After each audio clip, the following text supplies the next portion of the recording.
Hello and welcome to our introductory video for the chi-squared week. I believe this is week 5 on our Canvas module. So in the overview this week, we're going to be talking about the chi-squared analysis, but it's probably worth taking a moment to talk about the bigger picture because this is the transition for the rest of the course. So in the rest of the course, we're going to be going through a couple of very specific analytical techniques that are common and for common types of data situations. I believe in our lecture set, in this set of videos, we're going to start by actually looking through what are the analytical techniques that we're going to talk about in this course. And then each week we'll focus on a different one and the implementation of a different one. For these, my goal is for you to see the big picture of what these analytic techniques do, the situations that they apply, and how we can use them. Ultimately, these are all inferential methods, and it's important to note that while these are a broad list of inferential methods that we're going to cover in this course, these are by no means an exhaustive list of all of the inferential methods that you can use. Nor are these even all of the important inferential methods that are available to use. What I'd rather treat these as is a purposive sample, an intentional selection of a few that cover a very wide range of possible situations that may happen. They cover a wide range of data types that you may find. And they, taken together, can be used to assess a wide variety of situations or of contexts and research questions that you may have or come across professionally. Now, again, each week we're going to be talking about one particular method, but I hope you don't forget the lessons that we learned in the previous week, specifically regarding statistical storytelling. These have a very specific place in the statistical story, and it's important that you maintain the knowledge that we've come through thus far, the descriptive statistics, which are going to form the foundation of the calculations we're going to be working through, the fundamentals of inferential statistics, which really teach you what are we doing with inferential statistics, what's the big idea, what do inferential statistics accomplish, the statistical storytelling that really talks about all of the key points. It introduces graphics, but also talks about descriptive statistics and inferential statistics and discusses how do each of these contribute their own unique types of evidence to the broader story. Now we're going to be talking about a few techniques that you'll see.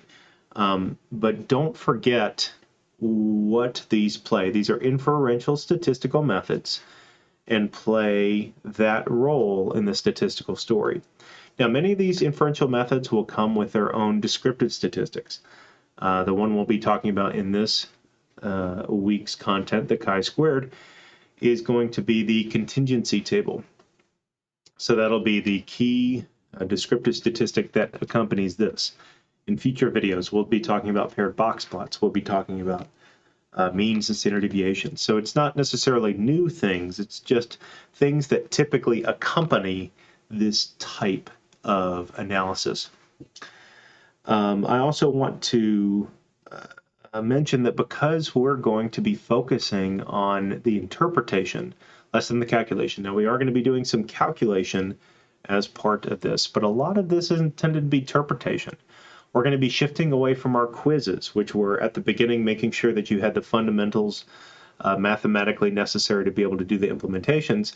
And we're going to start trusting that you can do that when you want to and follow along with the procedures that are presented in class.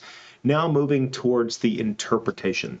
So to practice interpretation, what we're going to be doing, rather than just me making up a few different numbers and giving you some tables to see, so we're going to be looking at some examples of how these are actually used in medicine. We're going to be looking at some journal articles that present this specific method of this week, in this case chi-squared, as it's used to analyze a medical question that has some practical ramifications. And for each of the weeks that we're going to be doing these processes, and really this is to say for the rest of class, we're going to be implementing that method where we look at some journal articles and see how these methods are implemented in the journal articles, to get a feel for what the writing looks like, to get a feel for the place in the statistical story that these carry, to get a feel for critically evaluating claims that are presented to us. Again, in a healthcare administration program, our goal is not to make you data analysts. That's not the purpose that we're doing here. My goal is to help you to understand data when it's presented to you, or to understand the options that you can request from your data analyst teams, and understand how then you can interpret that type of evidence. So I think this is going to be good practice. We can all learn from journal articles. That's previous research, and their goal is to present the data of their research so that we can update our clinical practice based on the most recent and available research that we can have. And of course, one of the things we'll be talking through too is research reliability, and how do we assess studies. Remember, that's part of the statistical story. A key part of the statistical story is the study design. And what implication does that have on the story that we can tell?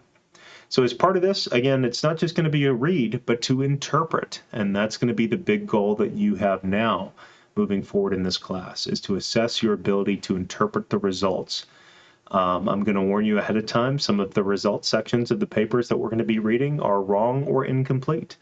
And so I'm really looking for your critical interpretation of the situation, rather than just a rote copy and paste from any particular article, which is, in the articles I'm going to give you, almost certain to give you a lesser grade. So I think how the article reviews are going to be structured, if I remember correctly, and please do check the details of the article review, because I actually don't have that in front of me, but I believe how it's structured is that we'll have a component of the article review where you describe what the article says, and then we'll have a component of the article review where you critically evaluate the article, and again, in some cases, determine if the interpretation is correct versus incorrect.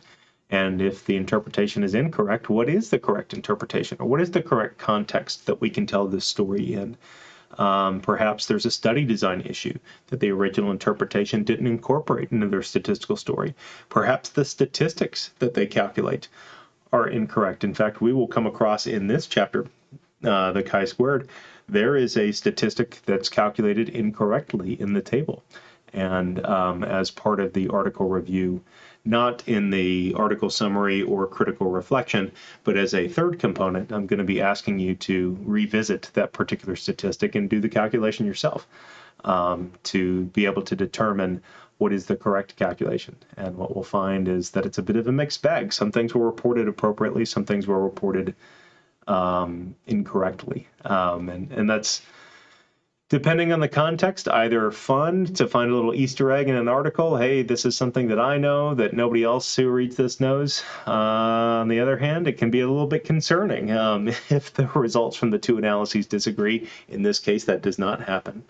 But that can be a little bit concerning nonetheless, that what's being reported isn't actually what was done in a statistical way. And this is where, again, learning how to interpret the research is important. Learning how to understand it when it's presented is important. And again, we talk through some of the calculation details. That's what the lecture slides are going to be for.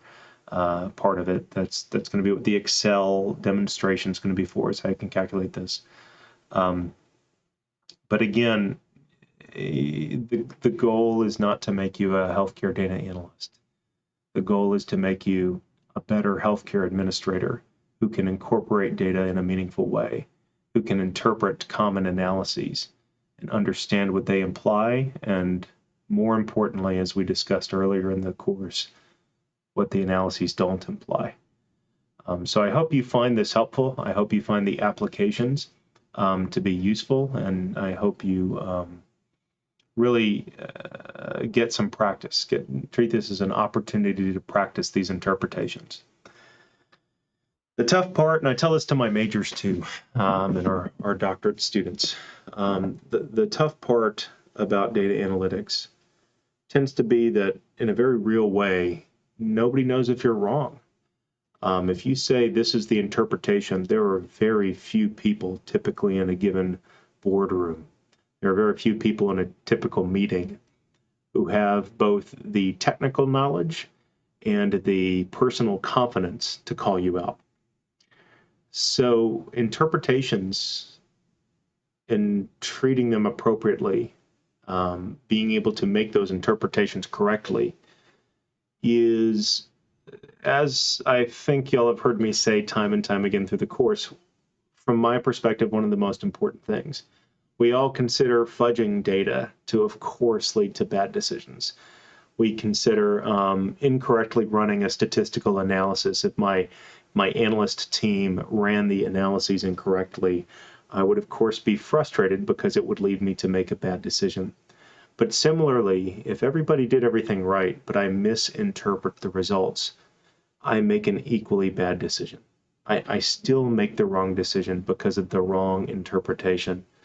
And so getting practice, learning how to interpret, learning the subtleties between the different types of analyses, the different types of statistics that we can calculate. It's another thing we'll talk about here, is one of my least favorite types of statistics that's reported often with this type of data. It's called odds or odds ratios. And I don't like them because they're wrong, and I absolutely use them professionally, even often. I don't like them because many people misinterpret them, and that based on those misinterpretations, policy decisions are made. I can have consulted and continue to consult with the Department of Health and Human Services, and can say I've been in meetings with the highest levels in that department and seen decisions be made based on incorrectly interpreted statistical analyses. And in those cases have been happy to provide my expert opinion as to how to interpret them correctly, but can absolutely assure you that these mistakes have millions, tens of millions, or hundreds of millions of dollars in ramification when done incorrectly. At a local hospital level, the stakes are often not that high, but they are still very high. Often a lot of money hangs in the balance. Often patient care can hang in the balance. And as we seek to administrate more efficiently, as we seek to incorporate data into our administration procedures, and as we seek to overall become more informed people through the process of research, it's important to understand, again, the key role that careful and considered interpretation plays in the broader process. I don't want to scare you too much. That's not my goal here, but I don't want you to skip over, in the way that many do, the role that interpretation plays. It almost feels like if we got the number right, well, hey, we got the right answer. Can't we just move on?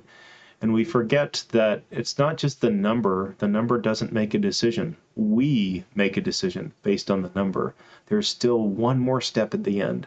So as you read through these papers, as you start to interpret and critically evaluate all of the components of the statistical story, I encourage you to remember that that's what we're going to focus on from here on out, is the interpretation and the power that that has in our practice. So again, I hope you enjoy this this chapter. Chi-squared is kind of a fun analysis, I think. It's a relatively easy analysis, I think, in many ways. It's one that I have some friends who poo-poo the analysis. They think it's not sophisticated enough, but I tell you, again, we'll have several publications that we look at where that is the main analysis used in medical contexts. And as we'll discuss in the videos, I think it's actually an extraordinarily versatile analysis that's actually a great fallback, even in some extraordinarily complex statistical situations. In fact, in some of the most complex situations, it's the only fallback. And I think that gives it a somewhat unique place. It's a very simple statistic that can have extraordinarily complex situations that lean upon it. And for me, that makes it a fun one to know.